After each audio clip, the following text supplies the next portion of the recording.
Salut la grande famille, c'est encore Marossi BG. Si tu es nouveau, tu es nouvelle sur ma vidéo, faut t'abonner sur ma chaîne YouTube, ma page Facebook, Instagram, TikTok. Vous pouvez me retrouver sur les 4 plateformes et aussi je laisse mon numéro WhatsApp. Vous pouvez m'appeler, on peut échanger. Bref, la famille, j'ai fait cette vidéo là, vraiment c'est pour vous présenter une petite vidéo. Franchement, la sortie de Papa Koudou Laurent Gbagbo à Sopé, ses propos vraiment... Nous tous, on a assis par terre, puis on analyse et puis on ne comprend pas quelque chose encore. Oui, on ne comprend toujours pas des choses. Comme un ancien chef de l'État qui pourrait nous conseiller, qui pourrait vraiment nous sensibiliser, qui pourrait nous aider à comprendre des choses. Celui même qui est quitté en prison parce qu'on dit, ils l'ont accusé de 3000 morts. Et ce monsieur, il est venu, après son acquittement, il est venu en Côte d'Ivoire. Il pourrait nous faire asseoir et nous parler. Mais lui, c'est pas ça.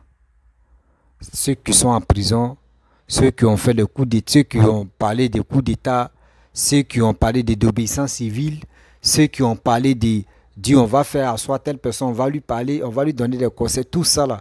C'est ces personnes-là, lui, il veut qu'ils n'ont qu'à rentrer en Côte d'Ivoire. Mais si cela veut rentrer en Côte d'Ivoire, si tu ce Rogom qu'il est en train de proclamer toujours que Sorogom n'a qu'à rentrer. Si Sorogom rentre, s'il veut rentrer, il rentre. Il n'y a pas quelqu'un qui a empêché Sorogom de ne pas rentrer à Côte d'Ivoire. Vous comprenez? C'est les gens qui sont à côté qui rencontrent les bêtises pour dire que oui, Sorogom s'il rentre en Côte d'Ivoire, ils vont l'enfermer. C'est faux. C'est faux. C'est véritablement faux. Faux, archi faux. Parce que Sorogom même a dit, dans sa vidéo, il a dit, moi avec...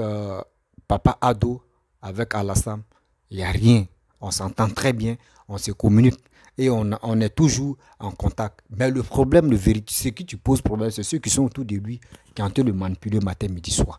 Mais toi, tu dis non que oui, ce Rogom n'a qu'à rentrer. Mais voici, Babo, voici ton fils qui est rentré, qui est Charles Bleu Goudé, qui veut te voir, mais on dit n'a qu'à passer audience d'abord. Vous voyez des choses comme ça. Donc il y a des choses, il y a des propos même que avant de faire telle chose, toi, il faut regarder d'abord. Il faut regarder autour de toi ceux qui sont là. Tes gens qui sont autour de toi, ils ne veulent pas que Blé Goudé vienne te voir. Eux disent, il n'a qu'à passer audience d'abord. Et toi, tu ne t'occupes pas des poteaux, là, tu t'occupes des maisons de l'autre qui est sale.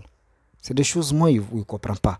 La famille, écoutez bien cette petite vidéo-là, bien avant que je vais rentrer dans le but du sujet. Mon fraîcheur là aussi, coin de merde. Ouais, fraîcheur là, coin même. L'ancien président a lancé à Djopé laisse pratiquement une bonne partie de la population ivoirienne, surtout la population ivoirienne qui veut une nouvelle Côte d'Ivoire, une Côte d'Ivoire de paix, une Côte d'Ivoire mûre, une Côte d'Ivoire mature. Cette nouvelle population-là a été vraiment sidérée d'entendre les propos de l'ancien président Laurent Gbagbo. Aujourd'hui, demander qu'on libère tout le monde. Pour le président Laurent Gbagbo, il faut qu'on libère quelqu'un qui a fait l'apologie de coup d'État, comme Peter 007, quelqu'un qui dit qu'il a été le patron des escadrons de la mort, quelqu'un qui avoue avoir tué, quelqu'un qui dit tout ce qu'il a dit, que chacun de vous a écouté. Et dans un pays normal, un citoyen ivoirien, qui plus est, a été le président de la République de Côte d'Ivoire, qui a signé pour le compte de la Côte d'Ivoire. Et je veux dire au passage qu'à la limite, il n'aurait même pas dû avoir eu un seul temps où Laurent Gbagbo est signé pour le compte de la Côte d'Ivoire. Ceci dit, appeler aujourd'hui à libérer un gars comme Peter 007, avec tout ce qu'il a dit, qui ne nécessite même plus une enquête, qu'est-ce que Laurent Gbagbo vise? Qu'est-ce qu'il veut? Demander aujourd'hui qu'on laisse Guillaume Soro entrer, qu'est-ce qu'il fait là-bas? Il faut qu'il rentre dans son pays. Qu'est-ce qu'il veut? Mais, M. Ali, rappelez-vous qu'une cyberactiviste appelée Succès avait fait un film. Elle avait communiqué sur des images qui ne relevaient même pas de la Côte d'Ivoire avec un message qui a suscité des affrontements à Bobo et à Angré aussi. Ça devait se généraliser en Côte d'Ivoire. Mais qu'est-ce que l'État a fait? En un État responsable, alors même que nous tous, nous la connaissons, Nous savons qu'elle est RHDP. Mais un État responsable ne peut pas laisser ce genre de choses se faire. Elle a été emprisonnée. La dame qui a insulté Mme Simone Gbagbo, elle a été emprisonnée. Mais on ne peut pas vivre dans un État et puis laisser des infractions se poursuivre. Et quelqu'un se lève un bon jour et dit non, non, il ne faut plus punir. Mais je vais vous rappeler que la politique carcérale existe bien dans tous les États. Et il n'y a pas un État au monde, il n'y a pas de politique carcérale. Les prisons font quoi? Les prisons, ce n'est pas pour y mettre des prisons, je sais pas, des bœufs ou encore des cabris. Les prisons, c'est pour y emprisonner des hommes qui se comportent mal. Et si un homme se comporte mal, il faut l'emprisonner pour que la correction puisse servir. C'est important. Comme la ça ne sert à rien. Oui, c'est pas grave. Si mais aussi longtemps que je ne vais pas mal me comporter, je n'irai pas en prison. Mais si vous vous comportez mal ou encore vous vous appelez à la destruction, à commettre des infractions, et puis arrêtez de protéger les gens, hein, vous leur faites du mal. Ce que Laurent Gbagbo fait, ce que Laurent Gbagbo dit, mais il peut se compromettre. C'est ce que vous ne savez pas. Il peut se compromettre. Et ça, que les jours à venir nous situent. Et je suis sûr que si vous continuez à cautionner ce genre d'actes, vous allez emprisonner des gens inutilement parce que vous n'avez pas été dans le bon sens. Le message que... Bref, la famille, vous-même, vous avez écouté ce que ce monsieur a dit. Vraiment, moi-même, j'ai honte même de voir un ancien chef de l'État entrer s'exprimer. C'est propos que lui-même l'a tenu à Zopé. Moi-même, j'ai honte, sérieusement. J'ai franchement honte. Si lui, vraiment, les partisans des Tanta, ils n'ont pas honte, mais moi, j'ai honte. Parce que le problème est que toi, tu es comme un pasteur. Moi, supposons qu'il est comme un pasteur parce qu'il dit c'est un chrétien. Moi, je pense qu'il doit faire comme un pasteur. C'est pour gagner les âmes des gens qui sont dans l'obscurité. Comment faire que tu vas t'approcher, ou soit les Ivoiriens, ou soit les jeunes vont s'approcher de toi. C'est ça que tu devais faire. Ton but même, c'était pour réconcilier et puis aussi amener des gens à s'approcher de toi. Mais non, toi, ce que tu penses, oui, ceux qui sont en prison, oui, mais ceux qui sont en prison et ceux qui sont actuellement, ceux qui ne sont pas en prison, là, qui est nombreux? C'est ceux qui ne sont pas en prison.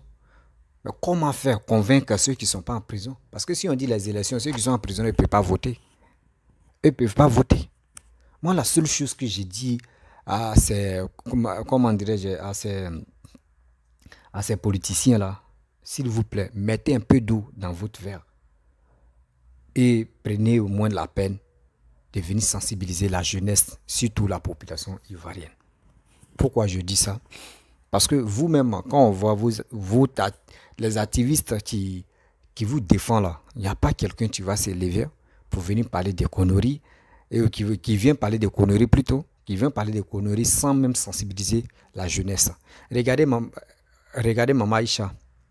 Dans même Gbagbo Laurent est dans ses buzz, Aïcha Okono aussi est dans ses buzz.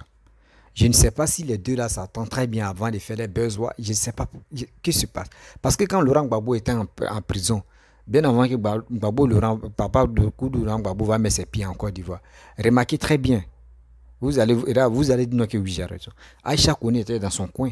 Aïcha Kone mais ne parlait pas trop. Aïcha Kone, elle-même, son nez n'était pas trop dans l'affaire de la politique. On savait qu'elle était dedans, mais elle ne s'affichait pas. Elle ne s'affichait pas. Mais aujourd'hui, regardez, Laurent Gbagbo, il fait son buzz. Aïcha Kone aussi frappe ici. On ne sait pas les deux là, vraiment, c'est une histoire de buzz, on est encore dedans. Non, c'est pas ça. Papa Koudou Laurent Gbagbo, moi, franchement, je suis, en tant que ton petit-fils qui veut te parler. Papa, moi, je te demande pardon. Parce que si vraiment tu veux être réélu encore, être candidat, s'il te plaît, il faut aller doucement.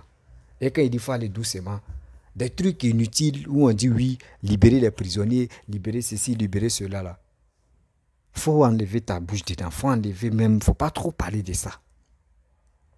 Il ne faut pas trop parler de ça. Si tu veux parler de ça ceux qui te suivent, ceux qui sont autour de toi, eux, si eux veulent parler de ça, eux peuvent parler. Mais toi-même, dans ta propre bouche, il y a des choses même que tu ne dois pas dire. Tu es un chef de l'État, un ancien chef de l'État. Parmi les présidents qu'on compte, tu as mentionné dedans.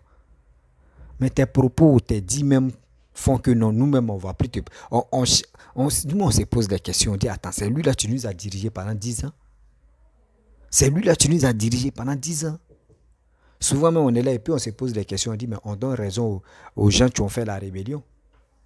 Souvent, on se pose des questions, on dit, mais c'est mieux qu'on leur donne raison. Parce que, regardez très bien, ce gars même qui était là au pouvoir pendant 10 années, regardez son attitude. Je ne sais pas si c'est la prison qui a fait changer Papa Koudou Dourang Gbagbo. Parce que moi, je ne l'ai pas connu comme ça. Oui, franchement, je ne l'ai pas connu comme ça. Je ne sais pas si c'est... Il a vu Papa Alassane en train de framponner en Côte d'Ivoire. Il est en train de construire en Côte d'Ivoire. Donc, je ne sais pas si c'est le stress ou si c'est... je ne sais pas si c'est... Je ne sais pas si c'est vraiment... Il est traumatisé de voir que oui, en 10 ans, ce qu'il lui n'a pas fait, voici quelqu'un qui est là en 12 ans, regardez ce qu'il est en train de faire. Je ne sais pas si c'est cette traumatisme-là qui est dans son corps, qui lui rend des trucs bizarres. Moi, mais je me pose des questions et puis je suis assis par terre. Je suis assis par terre, je me dis, mais attends, lui, celui qui nous a dirigés, c'est lui qui est en train de se comporter comme ça. Je ne peux pas y croire. S'il vous plaît, vous qui êtes à côté de Papa Koudou Dourang Gbagbo, moi je vous demande pardon. S'il veut faire ses conférences, ou s'il veut faire ses meetings, ou s'il veut faire ces trucs-là, écrivez un peu, écrivez ces discours-là. Révisez d'abord, puis vous allez lui donner, il va aller faire ça, c'est mieux. Moi je trouve que c'est mieux que lui-même il va enlever dans sa tête, il va venir parler là. Mais au fur et à mesure, quand il enlève dans sa tête, il vient parler là, il gâte encore. Oui, il gâte encore l'affaire parce que, imaginez-vous, il va venir parler de n'importe quoi. Ceci est là, ceci est comme ça. Oui, on a fait ceci. Oui, moi à mon tour, moi je n'ai pas mis les gens en prison. Tu m'insultes, je t'insulte. C'est des trucs enfantins. C'est ça qui est le problème d'Aïcha Kone. Aïcha Kone aujourd'hui, lui qui s'élève, elle commence, quand il vient la répondre, elle vient te répondre. C'est dit, je ne sais pas si c'est vos vieillesses là, vos générations de vos vieillesses là, qui vous rend comme ça. Ouais. Je ne sais pas aussi, Bédi aussi, je ne sais pas c'est quand pour lui aussi va déconner, je ne sais pas si Papa aussi pour lui va déconner, on ne sait jamais c'est quand pour... Bon, je ne sais pas si c'est vos vieillesses qui vous rendent comme ça. Quoi. Je n'arrive pas à comprendre. Oui. Je n'arrive pas à comprendre. Que des gens même qui nous ont dirigés, des gens qui on a eu confiance à eux, pendant 10 années, et regardez l'attitude de ceux-là. À ça là, vous voulez qu'on n'a qu'à vous voter et 2025 là, vous allez être candidat. Ah, on va où est ça? On va où avec tout ça là encore? Parce que vous nous montrez vos comportements même que nous, mais ça ne nous plaît pas d'abord. Ça ne nous plaît pas. Peter 007, c'est ceux qui... Ses propos, c'est des gens même qu'il a piégés ou des gens qui lui ont donné des vocaux pour venir relayer tout ça là. Ça pèse sur lui. Stéphane Kipré aussi, voici un problème aussi, tu es là. Et Emmanuel Keïta aussi, il est venu exposer, voici un problème, tu es là. Où il est venu dire, non, il va prendre comment dirais-je, les parties intimes d'un chef de l'État, faire ça, ceci, voici un problème, tu es là. Oui, parce que après on a vu que oui, la vidéo où il a dit, même celui qui a fait le témoignage, la fois dernière, si ma vidéo, le papa l'a dit, non, que c'est pas Peter, tu es le chef de l'escadron de la mort. Et aussi, où il était en confrontation avec Camille Makosso, c'est Camille Makosso qui a dit non que oui, toi-même tu es le chef de l'escadron de la mort. Et lui, il a dit, ah bon, si tu me dis non que je suis le chef. Donc, ça, on a vu les preuves. Mais le problème est que lui-même, il était dans les coulisses là. Les coulisses de l'escadron de la mort. Donc, Peter, il sait déjà, parce que un bandit connaît son ami bandit, plutôt. Un braqueur connaît son ami braqueur, entre eux, ils se connaissent. Donc, si tu veux défendre quelqu'un, il faut bien fouiller d'abord. Parce que toi-même, dans tes dires, écoutez-moi très bien, vous qui m'écoutez, partez rebisser encore la vidéo de Papa Koudou Dourang Gbagbo à Zopé. C'est un scénario il a fait là-bas, là, moi ça me fait rire. Où il a dit non que Peter, à cause de tout ce que tu paies si Peter, moi j'ai fait prison pour ça. Et aujourd'hui, je ne suis plus en prison. Gbagbo Laurent a dit ça, que c'est moi qui donnais les ordres aux militaires ou ceux qui étaient à côté de moi pour aller faire des bêtises. Donc, venez, c'est moi vous allez juger. Vous voyez des choses comme ça. Donc, ça veut dire des soldats qui sont morts, des soldats qui ont tué, tout ça là. Lui-même, il dit, il reconnaît que c'est lui qui donnait les ordres. Dans une des vidéos de Papa Koudou Laurent, il a dit, à ce temps-là, quand la guerre a pété, tout était chaud à Abidjan, il y avait 1000 morts par jour. Imaginez-vous. La guerre a duré combien de... Quand les rebelles sont arrivés à Abidjan, là, ils ont fait combien de jours, ils ont fait combien de semaines, ou ils ont fait combien de mois. Imaginez-vous. En 10 jours, ça fait 10 000 morts. Lui-même, il a dit. Donc, ça veut dire ceux qui sont morts là. Lui, il peut compter le nombre de ceux qui sont morts. Mais il ne peut pas demander pardon. Moi, je me pose la question. Lui, il n'arrive pas à demander pardon. Il n'arrive pas à dire, oui, je vais demander pardon. Mais lui, si c'est pour compter les morts, il est premier. Il a dit chaque jour, il y avait 1000 morts. Mais attends, nous allons nous prendre au sérieux. Prenons-nous au sérieux. La famille, c'est pas de ma faute. Hein. Voilà. C'est le temps, tu me rends malade là, le temps de fraîcheur là, ça rend l'homme malade sérieux. Donc, c'est des choses que nous-mêmes, on doit faire très attention. Lui qui s'élève, il dit, je suis là, je suis, oui. L'autre dit, je suis escadron de la mort. L'autre dit, bon d'accord, oui, j'ai tué des gens. Oui, l'autre dit, je suis ceci. Oui, l'autre aussi s'élève là, il dit, non, c'est moi. Mais, attends, la Côte d'Ivoire, même Makosso, même moi, si moi j'étais à vos places, là, ceux qui sont dans le gouvernement, appelez Makosso. Makosso là, vous allez lui donner avertissement. Il va se calmer. Parce que vous faites que non. Moi, quand j'attends le gouvernement ivoirien en train de faire des trucs, il y a des propos même. L'autre aussi, Makosso, fait sortir matin, midi, soir. Quand toi, tu écoutes, je ne sais pas si c'est titre de pastorat ou soit vous avez peur de titre de pastorat. Bon, je ne sais pas. Moi, je me pose des questions, quoi. Il y a des choses que moi-même, je me pose des questions que... Mais ce gars-là, il est en Côte d'Ivoire, il fait des choses, lui et sa petite soeur, mais rien. Rien. Il n'y a pas quelque chose qui les inquiète. Eux, c'est comme eux, ils s'en foutent.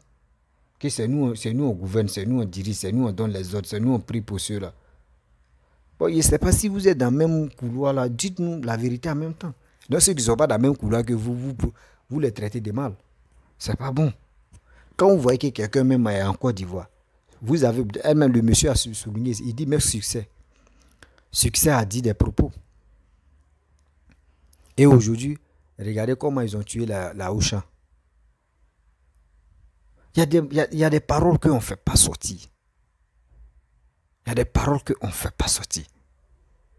Donc faisons très attention sur les réseaux sociaux parce que nos dits là peuvent nous rattraper demain. Nos dits là peuvent nous rattraper demain. J'ai fait ceci, j'ai fait cela, j'ai suis allé dans tel truc, j'ai fait, excusez-moi, il y a mon père que tu m'appelles là. Donc ça fait mal. Moi, quand je vois des choses, excusez-moi, j'ai reçu l'appel de mon père là.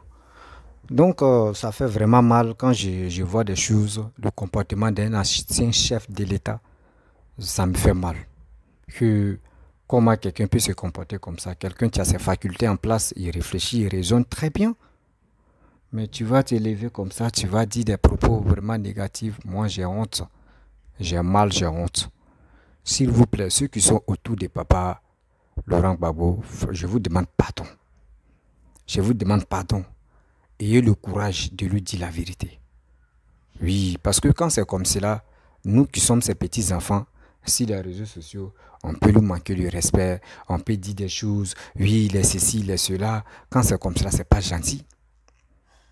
C'est pas gentil. Même ceux qui ne pouvaient pas avoir pour dire le temps de parler mal à les parents, les proches. Mais là, ils vont avoir l'occasion, parce que dans la vie, on dit c'est toi, mais tu ouvres l'occasion et puis un enfant frappe. Mais imagine-toi, est-ce qu'il va venir manquer de respect à Bédier? Qui va venir manquer de respect à Alassane? Personne. Même à Fingué Santiela, qui va venir manquer de respect? Même Kaka Bédier. Il y a des gens qui eux-mêmes se prennent au sérieux d'abord, bien avant que les gens les considèrent. Mais si toi, tu es là sur les réseaux sociaux en train de dire de n'importe quoi, oui, oui, c'est comme ça, je suis Geza, c'est comme ça, c'est ceci, on ne va pas te prendre au sérieux. Des gens ils vont t'ignorer. Oui, beaucoup de personnes vont t'ignorer, vont dire, mais ce gars-là, nous, on pensait qu'il avait quelque chose dans la tête qui pouvait nous aider à mieux l'accepter. Mais il est quitté en prison, il n'est plus le même. Parce que nous, d'abord, on a connu Gbagbo, là, Gbagbo n'est plus comme ça. Oui, Gbagbo n'est plus comme ça. Moi, j'aime Bédié. Oui, j'aime Bédié. Franchement, j'aime Bédié. J'aime Alassane, oui. Franchement, j'aime Alassane. J'aime Laurent Gbagbo, oui. J'aime Laurent Gbagbo. Je n'ai pas de problème avec ces trois-là. Oui. Je n'ai même pas de problème avec ces trois. Oui, c'est ça. Mais moi, mon problème, c'est quoi? Mon problème, c'est pour que les gars sensibilisent les Ivoiriens. Pour que les gens mobilisent les Ivoiriens, pas dans la négativité, mais dans le positif. Pour que au moins ça, les Ivoiriens puissent prendre leur destin en main. Mais pour dire on va être là en train de... Parce que vous ne savez pas, ceux qui sont là en train de libérer les prisonniers politiques, ils n'ont rien fait. Vous ne savez pas quand ils finissent de parler là, eux-mêmes s'appellent entre eux. Pour dire, ah, Laurent, c'est qui tu as fait là vraiment? Il dit, ah, tu sais, il faut laisser. C'est une mise en scène, on est en train de faire ça là. Voilà, on est en train de faire ça, il faut laisser. Tu sais, les Ivoiriens sont ignorants. Il faut les provoquer comme ça, on va voir. Ils sont si quel degré. Voilà, de leur colère. Donc quand c'est comme cela, les gars connaissent déjà nos côtés faibles. Mais si Gbagbo fait ces choses comme cela, on décide même de les ignorer, vous allez voir. Eux ils vont dire, ah, ceux-là, ils ont pris leur destin en main là. Mais si on est là, quand ils font des trucs et puis on est là pour répliquer, pour dire non, nous on n'est pas d'accord, nous on est ceci, c'est foutaise. On est en train de se chamailler pour rien là. Les gens vont se foutre de nous. Car ils vont se foutre de nous-mêmes. Ils vont dire l'Ivoirien n'a pas encore changé. L'Ivoirien a fait des comme un fanatique. Tu peux être fanatique, mais il faut être quand même souvent intelligent. Parce que Gbagbo ne va jamais changer ta vie. Bédié même Alassane ne va jamais changer ta vie. Lui, il est venu au pouvoir pour aider la population, développer son pays, aller de l'avant. C'est comme ça. Mais pour dire non que oui, moi je suis pro Ouattara. Moi, je suis pro Bédié, je suis pro Alassane. C'est ça, vous dites même les pro Alassanistes, même là, les pro Ouattara. Vous aussi, vous qui avez des propos aussi, regardez, il est temps de vous ressaisir, hein, parce qu'on ne sait jamais. Parce que quand c'est comme ça, ça rentre dans la tête des gens pour dire, ah, aujourd'hui, soit nous maltraiter, demain aussi, si on veut au pouvoir, nous aussi, on va rendre nos coups. C'est des choses que nous-mêmes, on ne doit pas mettre ça dans nos têtes. Or, quand tu vois que ton frère est en heureux, mais si vous n'êtes pas des même parti, même parti là, tu peux l'appeler, tu as dit à mon frère, vraiment, la vidéo que tu as fait là, vraiment ça là, c'est pas bon. Oui, tu sais très bien. Oui, on peut défendre, on peut vraiment défendre nos leaders, mais il y a des injures, il y a des choses, il y a des paroles, on ne dit pas. Donc, s'il te plaît. Donc, quand vous faites comme cela, ça embellit et puis ça donne encore le courage. Voilà, ça embellit, ça donne encore le courage à cette personne qui avait l'intention d'insulter, de dire n'importe quoi au chef de l'État, ou soit ancien chef de l'État, ancien chef de l'État, il sait déjà comment se comporter. Donc, si vous êtes là, vous dites non que oui, les injures, donc ça donne prison. Oui, les injures, il y a d'autres qui ne supportent pas. Donc, quand c'est comme ça, s'il vous plaît, ayez le courage de nous dire, quand on déconne là, ayez le courage de nous dire la vérité pour dire, ah mon petit, tu as fait quelque chose qui n'est pas bon. Vraiment, faut demander pardon. Et on va venir demander pardon. Mais tu sais que la personne en erreur, et puis vous dites non que, ah mon petit, tu as bien parlé, tu as fait ceci, oui, c'est bien. Toi-même, tu l'encourages à rentrer dans les bêtises. Et dans les bêtises, où va rentrer là. Demain, quand il aura des problèmes, c'est toi-même, tu es toi le premier à le laisser. C'est toi le premier à le laisser. S'il vous plaît, je vous demande pardon. Parlez un peu à Koudou Laurent Gbagbo, et aussi parler aussi à Laurent Bédié. Je dis Laurent Bédié, Henri Kona Bédié.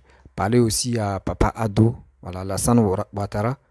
Dites-leur vraiment, il est temps de s'approcher de la population ivoirienne et aussi de leur parler. Voilà, de leur parler pour qu'ils puissent aller s'enrôler pour avoir les cartes.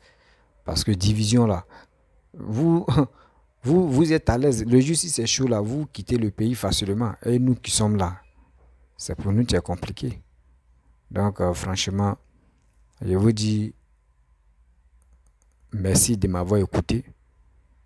Non, si tu ne te sens pas bien quand c'est pas joli. Hein. Je me sens pas bien, mais quand même, il fait mon effort pour vraiment parler. Donc, si tu es nouveau, tu es nouvelle sur ma vidéo, il faut t'abonner sur ma chaîne YouTube, ma page Facebook, Instagram, TikTok. Vous pouvez me retrouver sur les 4 plateformes et aussi je laisse mon numéro WhatsApp où vous pouvez m'appeler. Et je vous dis à très bientôt. Ciao.